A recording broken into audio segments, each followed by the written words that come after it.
Okay, so this video is about how to make the university list. So the previous videos talked about what kind of things that student and parents could look at in terms of gathering information about trying to find good universities that fit the students. Now, how do you make the final university list? And this is really what students at this time of year should be looking at and doing.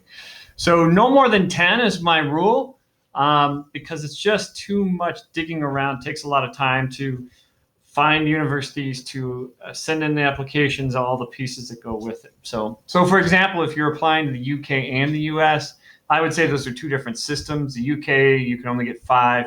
US, what do you do there? I'm okay. Like, I think it's okay for you to do 10 in the US, but that's 15. It's a lot.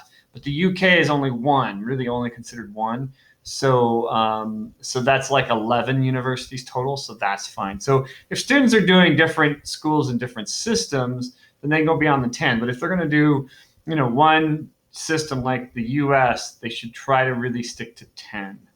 And they reach good fit and safety. That really has to do with their chances of getting in. And that's across all universities. You really want the biggest part, that good fit. You want that middle, like 6 or 7, to be a student has a good chance, a 50-50 chance of getting in. Their data matches up with what the school has.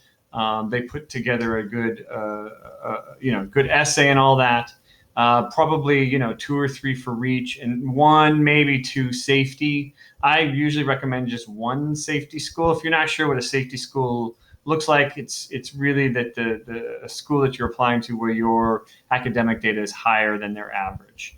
And so the reaches are really the ones that are really way above. There are some people who want to only do ranked schools. And so I've had some students who do 7 or 8 reaches, and then they only do 3 or 4 sort of that good fit, and then 1 safety. So now they're up to 15 or 16 universities.